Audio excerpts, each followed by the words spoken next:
नमस्कार, आप देख रहे हैं हमारा समाचार और मैं हूं आपके साथ दिव्या शेखर। देखिए, मैं राजस्थान यूनिवर्सिटी के कैंपस में मैं मौजूद हूं और यहाँ पर जो माहौल अभी बना हुआ है वो साफ तौर पर देखकर लग रहा है कि आक्रोश है, भारी आक्रोश युवाओं में नजर आ रहा है। और अब ये युवा नहीं है, अब ये लड़ाकू हो चुके हैं, लड़ाके बन चुके हैं। क्यों बन चुके हैं? क्योंकि आरएएस भर्ती जो है 2023 की बात करती हूँ पहले की, 2023 का जो पेपर था वो अभी तक भी कंप्लीट नहीं हुआ है, प्री हुआ मींस हुआ, लेकिन उसके बाद जो है उसके साक्षात्कार है जिन्हें हम इंटरव्यू कहते हैं, अभी तो उनका भी फेस नहीं आया है और दूसरी भर्ती का प्री भी हो चुका है और अब मेंस की तैयारी चल रही है। आपको बता दूं, ये वही विद्यार्थी है जो संघर्ष कर रहे हैं कि भैया पहले 2023 का पेपर तो कंप्लीट कर दो, उसके बाद जो है आप आना अगली भर्ती पे 2024 की पे।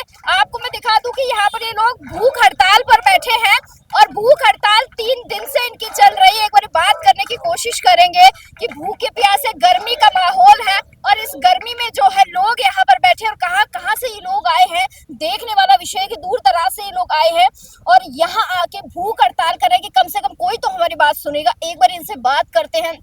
एक्स सर्विसमैन है, तबीयत खराब हो रही है क्योंकि भूख हड़ताल, आप समझ सकते हैं कि गर्मी इतनी भीषण है और उस दौरान जो है भूख हड़ताल पर बैठना काफी संघर्ष का काम मैं कहूंगी। बात कर पाएंगे मुझसे? बात कर पाएंगे आप मुझसे? तबीयत कैसी है? चलिए एक बार बता दीजिए, तबीयत तबीयत कैसी है? तबीयत बढ़िया है, इतनी जल्दी हार नहीं मानेंगे। बस अभी थोड़ा सी कुछ चक्कर भी खाया पिया नहीं आप? मैम, अभी भूख हड़ताल में कौन खाता पीता है? थोड़ा सा पानी तो पी लीजिए कम से कम। पानी तो पी रहा हूँ, बस सरकार पानी मान जाएगी आपकी बात? बिल्कुल मानेगी, सरकार हमारी बात मानेगी, अच्छा, उम्मीद है हमें। क्यों क्यों होता है हर बार के पेपर में ऐसा कि युवाओं को आंदोलन करने पड़ रहे, संघर्ष करने पड़ रहे, क्या कमियां रह जाती हैं? ये तो मैम आरपीएससी के अंदर थोड़ी सुधार की जरूरत है, बहुत ज्यादा। ये कहते हैं हम यूपीएससी की तर्ज पर चलेंगे, बट ये चल नहीं पा रहे यूपीएससी की तर्ज पर। तो हम तो चाहते हैं कि हमें बार बार ऐसे सड़कों पे ना आना पड़े, ना हमारे बाद में हमारे भाई बहनों को आना पड़े। यूपीएससी की तर्ज पर कैलेंडर निकाले, एक साल पहले कैलेंडर निकाले, हर तरीके की हर काम की समय सीमा निश्चित हो इनकी, तो इस तरीके की बात में हमें नहीं आना पड़ेगा रोड पे। अच्छा, एक बात बताइए, यूपीएससी की तर्ज पर पेपर करवाने की बात करते हैं। अभी तो हमारे पास तो चेयरमैन ही नहीं है। मैंने ऐसा सुना है एक्टिंग चेयरमैन बैठा रखा है, या काफी युवाओं से मैंने सुना है कि एक्टिंग चेयर, क्या होता है एक्टिंग चेयरमैन? कार्यवाहक होता है मैम, मतलब बैठा दिया है ऐसा किसी तो को नहीं जैसे लाके। फिल्मों में एक्टिंग करते हैं, बस सिर्फ एक्टिंग का ही काम है? ये बिल्कुल सही बोल रहे हो आप। क्योंकि आप क्या मेरे पता मुंह वो की बात एक्टिंग छीन ही रहे करता हो, ये रह जाए। बिल्कुल ये एक्टिंग ही चल रही है, बना रहे हैं बावड़ा हमारे को। आपको ही बना रहे हैं या फिर मैं तो ऐसे धरने देख रही हूँ रोज जयपुर में, तो ऐसा लग रहा है कि अब जयपुर को जयपुर नहीं, धरनों का शहर बोल देना चाहिए हमको। धरने का जयपुर, धरने का शहर, बिल्कुल सही बात है मैम। क्या लग रहा है आपकी बात कब तक पहुंचेगी गवर्नमेंट तक? काफी गवर्नमेंट तो तक कुछ हमारी समय कर बातें, भी लिया है। हाँ जी मैम, गवर्नमेंट तक हमारी बात पहुंच भी चुकी है। गवर्नमेंट इस पे काम कर भी रही है। अब जल्दी से जल्दी लिखित में दे दे। अब हमें भी नहीं पता कि देरी क्यों हो रही है। हमारी तो यही गुहार है आपसे कि आप जाके पूछो मुख्यमंत्री साहब से कि साहब क्यों देरी हो रही है। वहाँ पे सैनिक भी भूख हड़ताल पे बैठे हैं, कई हमारी बहनें बैठी है भूख हाँ, हड़ताल पे, मुझे मालूम चला भाई भी हड़ताल पे। तो मैम आप पूछिए उनसे जाके। चलिए, आपकी बात बिल्कुल पहुंचे। मैं आपकी तरफ आना चाहूंगी। कितने दिन से भूख हड़ताल पे? 3 दिन से आप लोगों का धरना चल रहा है, क्या कहेंगी? भूख 15 दिन तो हमने जैसे जनवन जो था हमारा शांतिपूर्ण तरीके से हमारा चल रहा था, अभी भी हमारा शांतिपूर्ण तरीके से चल रहा है। किसी तरह से आंदोलन को उग्र नहीं किया गया है, क्योंकि हमें पता है जैसे ही कोई भी आंदोलन है, चाहे छोटा सा भी आंदोलन है, अगर उग्र होता है तो बहुत सारे लोगों को नुकसान होता है। और शांतिपूर्ण तरीके से हमारा चल रहा है। कल शाम से हमने भूख हड़ताल शुरू करी, क्योंकि हमें लग रहा था कहीं ना कहीं आश्वासन आश्वासन और आश्वासन का दौर चल रहा था, तो ये चीज़ें ज़रूरी थी कहीं ना कहीं।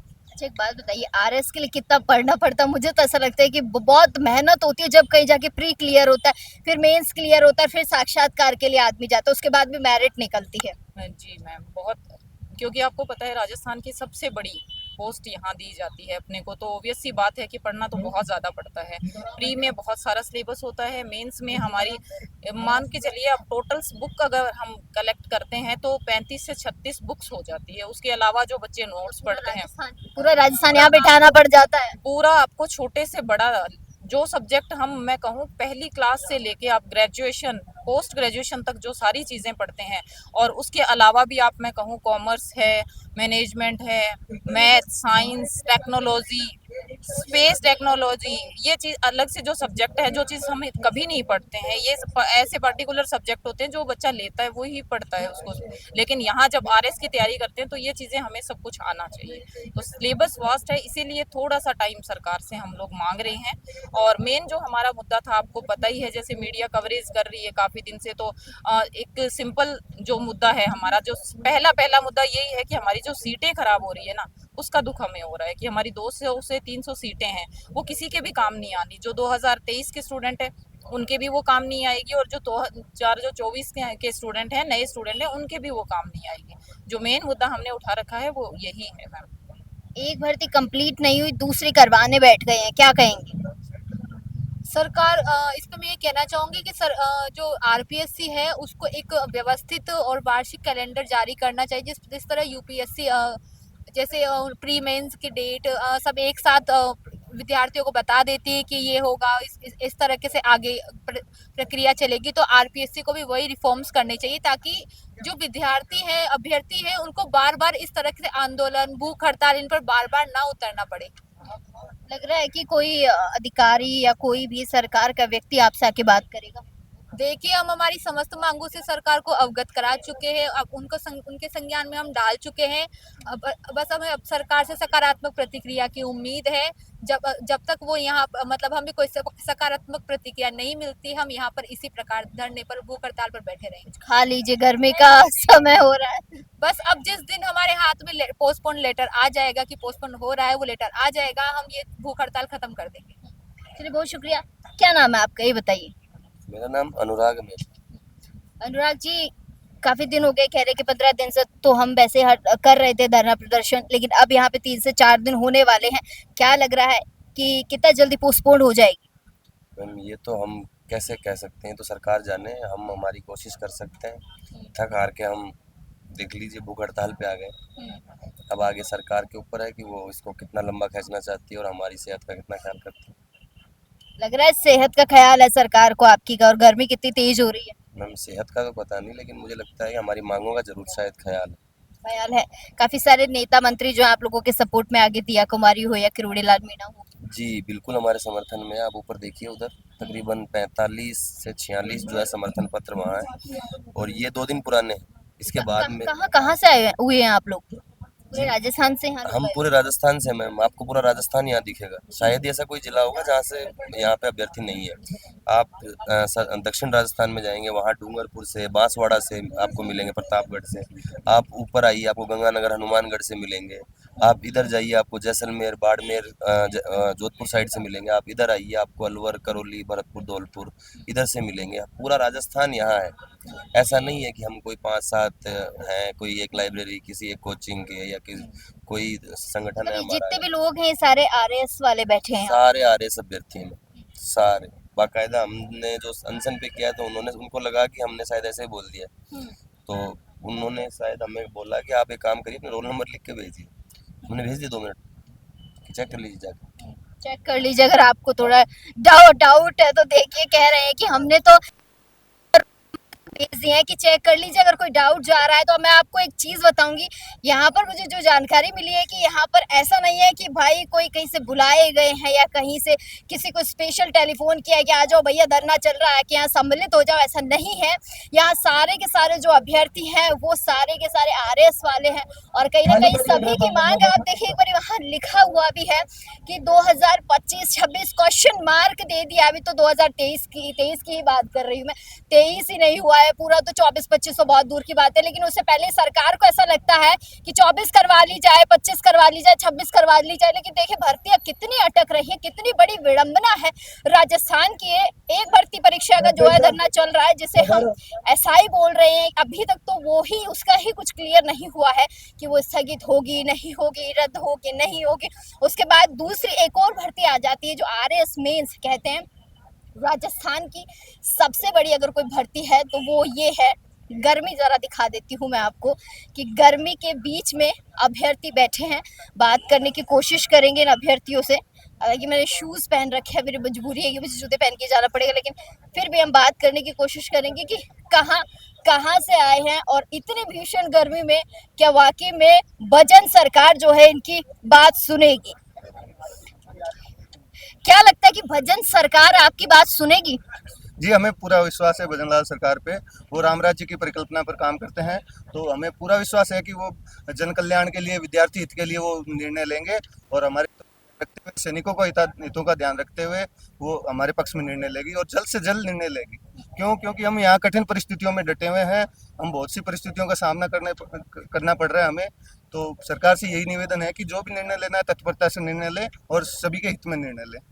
2023 ही अभी तो पूरी नहीं हुई है, 2024 आ गई और कल को क्या पता 2025 का भी नोटिफिकेशन निकाल दे। हाँ, यही कि तो हम कहना चाह रहे हैं, ऐसा पहले कभी नहीं हुआ कि आप पहले वाली भर्ती प्रक्रिया पूरी नहीं करवा रहे हो और आप नहीं करवा रहे हो, ठीक है। और दूसरा बात, ये एक गलत एग्जाम्पल सेट करेगा, कहीं फिर आगे भी यही ट्रेंड ना चल पड़े, ठीक है। उसके अलावा जब ये कैलेंडर आप हाथ में लेकर बैठे 23 और 24, ये हम आरपीएससी कहती है कि हम यूपीएससी की तर्ज पर कार्य करते हैं, हम उनको फॉलो कर रहे हैं, तो और कह रही है कि आरपीएससी कह रही है कि हम कैलेंडर जारी करेंगे यूपीएससी की तरह, लेकिन वो कहते हैं ना, बस देखा देखी कर रही है, जो ढंग से फॉलो नहीं कर रही। जैसे अब हम ये देखते हैं यूपीएससी कैलेंडर है, ठीक है, तो उन्होंने 2026 का यूपीएससी कैलेंडर अब 15 मई 2025 को जारी कर दिया, ठीक है। 2026 की वैकेंसी का उन्होंने किया है, उसकी उन्होंने नोटिफिकेशन निकाला 15 मई 2025 को, ठीक है। प्रीलिम्स होगा उनका 14 जनवरी को, ठीक है, और 24 मई को मेंस का होगा, 21 अगस्त को मेंस का होगा, ठीक है। तो इन्होंने लगभग 1 साल पहले किया है, जबकि हमारी यूपीएससी क्या करती है, ठीक है, 2024 का एग्जाम का 31 दिसंबर को उन्होंने मेंस का करा, ठीक है। तो मतलब इन्होंने बीच में हमें केवल 4 महीने दिए, ठीक है। तो कहाँ पे ये मतलब यूपीएससी की तर्ज पे है, यहाँ पे यूपीएससी लगभग 1 साल पहले कर रही है। मैं थोड़ा सा जूम करके दिखाना चाहूंगी कि ये राजस्थान सरकार है और यूपीएससी की तर्ज पर जो है पेपर करवाने की बात कर रही है। पहले 2023 ही पूरा नहीं हुआ, 2024 आ गया और क्या पता कल को 25 का नोटिफिकेशन आ जाए। पढ़ने वालों थोड़ा सा ध्यान दे लेना, इतनी मेहनत मत करना, क्या पता कि धरनों में बैठना पड़ जाए। कुछ कहेंगे हम? जी, हमें धरनों में बैठने का कोई शौक नहीं है, हम लाइब्रेरीज में बैठ के पढ़ना चाहते हैं और अपना भविष्य सिक्योर करना चाहते हैं, पर हम मजबूर हैं। आरपीएससी अब बहुत ही गलत तरीके से एग्जाम कंडक्ट करवा रहा है, जो कि नैतिक और तार्किक दोनों तरीके से गलत है, क्योंकि 2023 का रिजल्ट अभी तक नहीं आया है और आप अगली वैकेंसी का एग्जाम कैसे कंडक्ट करवा सकते हो। तो हमारी ये मांग है कि रिजल्ट के अगले ही दिन एग्जाम ले लो, हम तैयार है पूरी तरह, पर 2023 का रिजल्ट पहले जारी करो ताकि कैंडिडेट्स का डुप्लीकेशन ना हो और 300 सीटें बचे, जो किसी के लिए भी ठीक नहीं है। चलिए, बहुत शुक्रिया। तो सभी के हाथों में जो है यूपीएससी की तर्ज वाले कैलेंडर है कि भैया कैलेंडर जारी करने से पहले कम से कम बच्चों की तरफ तो देख लिया करो, स्टूडेंट्स की तरफ तो देख लिया करो। आप देख लीजिए, अब तो शाम का टाइम हो गया और अक्सर गाँव में क्या होता है, इस वक्त जो है रोटी सब्जी बनने लग जाती है और लोग खाकर सोने भी चले जाते हैं। लेकिन अब सबसे बड़ा सवाल ये है कि ये लोग रात को बैठे हैं, शाम का टाइम हो रहा है, इस समय इनको कोई शौक नहीं है यहाँ बैठने का, लेकिन परेशानी भैया आरएस की मैं बात करूँ तो पढ़ने में बहुत समय लगता है। आदमी 10 से 12 13 14 15 घंटे की जब मेहनत करता है ना, और उसके बाद ये सोचता है कि कहीं ना कहीं हमारी कोई तो सुन ले, कोई तो हमारी बात को सुने।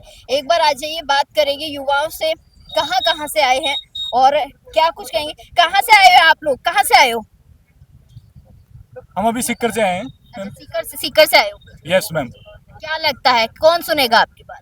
हमारी बात आरपीएससी सुनेगी, जो भी हमारी मांग है वो आरपीएससी को सुननी चाहिए। जिस प्रकार की हमारी मांगे हैं कि 2024 का जो एग्ज़ाम है, मेंस का एग्ज़ाम है, जो 2023 के जो रिजल्ट है, फाइनल रिजल्ट, उसके बाद जारी किया जाना चाहिए, जिससे कि जो 300 पद हैं, जो बेकार होने की जो संभावना है, वो ख़त्म हो जाएगी इससे। दूसरी जो मांग है कि ऑपरेशन सिंदूर के दौरान जो हमारे फौजी भाई थे, वो जो कि आरएस 2024 के प्री में भी पास हुए हैं और वो 2000 इसमें एग्ज़ाम भी, मेंस का एग्ज़ाम दे रहे थे, उनको वापस बुला लिया गया है। तो हमारी मांग है कि उनको भी मौका मिलना चाहिए, उनको इस वजह से वंचित नहीं किया जाना चाहिए कि वो देशभक्ति के लिए आगे चले गए हैं। अच्छा, एक बात बताइए, कोई एक पेपर तो है नहीं राजस्थान में लीक हो रहा है या फिर आप लोग धरने पर बैठे हैं, कहाँ कमियां नजर आती, क्या खामियां हैं हमारी सरकार में? पिछली की भी बात कर लूंगी, इसकी भी बात कर। जी मैम, एक तो सबसे बड़ी खामी जो यहाँ की जो परीक्षा एजेंसीज हैं, उनकी सबसे बड़ी खामी ये है कि जो एक शेड्यूल है, जो कि जो वार्षिक कैलेंडर है, वो जारी नहीं किया जाता, जिससे जो विद्यार्थी हैं वो कभी उस एग्ज़ाम की तैयारी करते हैं, कभी उस एग्ज़ाम की तैयारी करते हैं, उनको ये पता नहीं होता कि हमें आगे कौन सी एग्ज़ाम की तैयारी करनी है।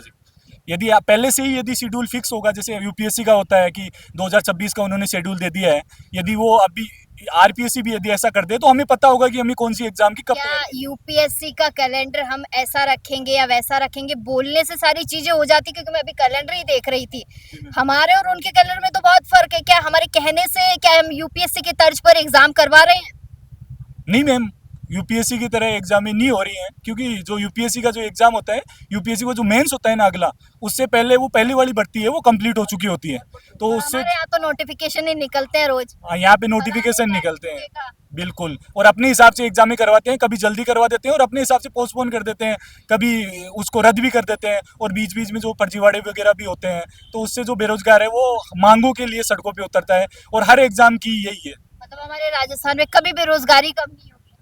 बेरोजगारी कमी नहीं, मतलब जो ये सिस्टम में जो अभी जो चल रहा है, मांग कर रहे हैं, उनमें सुधार होना चाहिए। सिस्टम ठीक होगा तभी तो। हाँ सिस्टम बिल्कुल। तो मुझे ऐसा लगता है कभी ठीक होना ही नहीं है। नहीं, अभी इसी के लिए आप बैठे। भी धरने पर बैठे हो, उधर वो कई और लोग भी बैठे हैं धरने पर, एक नहीं आज तो मैं कहूँगी 4-5 लोग धरने पर बैठे अलग अलग जो है परीक्षाओं को लेकर। तो क्या लगता है कब चीजें ठीक होंगी? इसका समाधान मतलब जो वार्षिक कैलेंडर है वो मतलब पेपर से पहले ही जारी कर दिया जाना चाहिए, निश्चित तिथि होनी चाहिए इसी से। सबसे पहले एक भर्ती को कंप्लीट किया जाए, उसके बाद दूसरे की बात की जाए। हाँ, यही तो मांग कर रहे हैं कि भाई अभी जो 23 का मेंस रिजल्ट आना चाहिए, उसके बाद अभी होना चाहिए। चलिए बहुत शुक्रिया। आप देख सकते हैं कि बहुत परेशान हो रहे हैं युवा, और देखिए इनके हाथ में है कि अब की बार 300 पद बेकार और बेकार तो हो ही गए, पसीने से लथपथ है, परेशान है, लेकिन जो है बात सुनने वाला कोई नहीं है। मैं आज जयपुर की बात कर लूँ तो जयपुर अब आंदोलन का गढ़ बनता जा रहा है, हर दूसरा व्यक्ति जो है आंदोलन करता हुआ नजर आ रहा है, लेकिन बातें सुनने के लिए कोई नहीं है। मंत्रियों के पास समय नहीं है, नेताओं के पास समय नहीं है, तो भैया समय है किसके पास? ये बड़े सारे सवाल हैं। मेरा तो खैर है ही है, लेकिन इनका भी है, इनका भविष्य है। देखिए जब आदमी मेहनत करता है ना, 10 से 15 घंटे की जो मेहनत होती है, पूरा पूरा दिन पड़ता है, और उसके बाद यहाँ इन टेंटों में बैठना पड़ रहा है, तो वो स्टूडेंट ही इस चीज को, इस विडंबना को समझ सकता है। आपने भी दिया एग्जाम दिया है, क्या कहना चाहेंगे? क्या खामियां नजर आती हैं पिछली सरकार की भी और इस सरकार की भी? तो जो पिछली सरकार गई ना, कारण तो है जो सबसे बड़े हैं वो है जो पेपर वो लीक हो रहे हैं बहुत ज़्यादा। ठीक है, अब बार पेपर लीक नहीं हो रहे, तो वही है, देख लो यूपीएससी के आधार पर चल रहे हैं, लेकिन यूपीएससी आधार पर चल नहीं पा रही गवर्नमेंट। ये बोल रहे हैं कि हम कैलेंडर जारी करेंगे, कैसे करेंगे? तो एग्ज़ाम डेट देते हैं लेकिन उस अनुसार नहीं करा पाते हैं। ये गवर्नमेंट अपंग है। एक अपंग आदमी कभी भी है ना खुद के फैसले ले नहीं पाते हैं। गवर्नमेंट फैसले ले वो हमेशा दूसरों के उस पे ही चलने की कोशिश करता है। तो भैया कह रहे कहाँ से आए हो आप? नागौर मेरता। अरे नागौर से आए, बड़ी फेमस जगह है नागौर, तो हनुमान बेनीवाल जी का गढ़ है। अच्छा, बेनीवाल जी आपके साथ है? हाँ, क्या आश्वासन दिया बेनीवाल जी ने? जैसे अभी एसआई की भर्ती है, एसआई की भर्ती है, वहाँ आते हैं, वहाँ पर अधिकारी बोलते हैं कि हम कल फैसला लेंगे, साथ बैठेंगे, लेकिन फैसला नहीं ले पाई। और हाईकोर्ट ने कह दिया कि अगले महीने 1 जुलाई फैसला तो अब देखो, फैसला तो अभी तक जब ऐसा ही कहीं नहीं आया, तो पता नहीं फैसलों पे ही टिकी हुई है। देखिए फैसलों की बात कर रहे हैं कि सरकार जो है अपंग सरकार है, जो जवाब नहीं दे। हाँ, भजन लाल जी क्या कर रहे हैं? भजन लाल जी तो एक हेलीकॉप्टर दे लिया, एक लिया रुमाल, और कभी यहाँ कभी उधर अरे यार एक बात खाने बताओ, चीफ मिनिस्टर बने और आप चाहते हो भजन लाल जी घूमे भी नहीं? गलती से पर्ची निकल गई उस दिन, और उस दिन बन गए। बाकी तो क्या बोले भजन लाल जी के लिए, आप चाहते नहीं हो भजन लाल जी घूमे, आपको इस बात का गुस्सा है ना? तो नहीं, कम से कम फैसला ले। यहाँ आए, यहाँ बच्चे बैठे कितने, एक बार देखो सर, वापस देखो एक कहना बार। है कुछ भजन लाल जी के लिए, कुछ कहना है? भजन लाल जी को कह रहे हैं कि भजन लाल जी ने हेलीकॉप्टर ले लिया और भजन लाल जी बात नहीं सुन रहे हमारी। नहीं मैम, जनता के चुने हुए प्रतिनिधि हैं तो ऐसा नहीं है, लेकिन उनको समझना चाहिए कि भाई युवाओं जो उनके चुनावी मुद्दे थे युवाओं के प्रति, ऐसा ही भर्ती रद्द करेंगे। आरएस में भी जो भी मतलब आरपीएससी ये क्या बोलते हैं संशोधन करना है वो करेंगे। तो अब एक बेरोजगार भत्ता है, ठीक है, बच्चों के बेरोजगार भत्ता नहीं आ रहा मैम, अभी 9 महीने हो गए हैं, मेरे नहीं आ रहा 9 महीने, ट्राई किया था, मुझे भी नहीं मिला। 9 महीने हो गए हैं, मेरी किस्तें सब पास हुई है नागौर से, लेकिन आ ही नहीं रहा खाते में, क्योंकि गवर्नमेंट कौन है? भजन लाल जी। खा गए, बीच वाले खा गए। गवर्नमेंट दे ही नहीं रही ना, भजन लाल जी खुद के फैसले हाथ में नहीं है ना। भजन लाल जी ने रख लिया आपका बेरोजगारी भत्ता? ऐसा नहीं बोल सकते, लेकिन उन्होंने फैसला लेना पड़ेगा उनको, फैसला तो जो भी फैसला लो जल्दी लो। चलिए बहुत शुक्रिया। तो देख सकते हैं कि ये यूथ है जो काफी परेशान है, और परेशानी तो लाजमी है भैया, काफी दिनों की मेहनत थी, संघर्ष था, जब रिजल्ट आया तो बताता पिता को, परिवार को भी लगा था। अब तो बच्चा या बच्ची जो आरएस बन गया, लेकिन यहाँ तो आरएस नहीं बने हैं ये लोग। यहाँ पर धरना प्रदर्शन कर रहे हैं, अपनी मांगों को लेकर कर रहे हैं। बड़े बड़े पोस्टर्स, बैनर्स इन लोगों ने लगाए हैं। कुछ नेताओं मंत्रियों का जो है समर्थन भी मिला है। दिया कुमारी की मैं बात कर लूँ, डॉक्टर किरोड़ी लाल मीणा की मैं बात कर लूँ, तो समर्थन हालांकि कुछ ने दिया है, लेकिन अभी भी संशय बरकरार है। क्या आरएस मेंस को जो है स्थगित किया जाएगा, परीक्षा की तिथि को आगे बढ़ाया जाएगा? जिस तरीके से 2023 का ये लोग बार बार जिक्र कर रहे हैं कि 2023 की भर्ती परीक्षा थी जो अभी तक भी रद्द नहीं हुई है, माफ कीजिएगा कंप्लीट नहीं हुई है, और उसके बावजूद जो है आपने 2024 की परीक्षा आप लोग लेकर आ गए, प्री भी आप लोगों ने करवा दिया, मेंस की आप लोगों ने तारीख दे दी है। तो ये बड़ा सवाल है कि साक्षात्कार 2023 के होने वाले वो अभी तक हुए नहीं है, और आप 2024 में जो पलायन करने चले गए हैं। तो खैर ये हमारे सवाल नहीं है, सवाल लाजमी है, चाहे भले से मैं पूछूं आपसे, चाहे ये सवाल ये पूछे, ये सवाल बिल्कुल लाजमी बनते हैं। जब 2023 की भर्ती आप लोग कंप्लीट नहीं करवा 2024 में पलायन करने की जरूरत कहां से आ रही थी, और 2024 कंप्लीट नहीं हुई, आप 2025 का नोटिफिकेशन निकाल देंगे। तो ये बड़े सवाल मैं आप लोगों के लिए छोड़ के जा रही हूँ। इन युवाओं के सवाल है कि कम से कम कोई तो हमारी बात सुने, सरकार का कोई नुमाइंदा हमारी बात सुनने की कोशिश करे। कैमरा सहयोगी राजकुमार के साथ मैं दिव्या शेखावत, हमारा समाचार।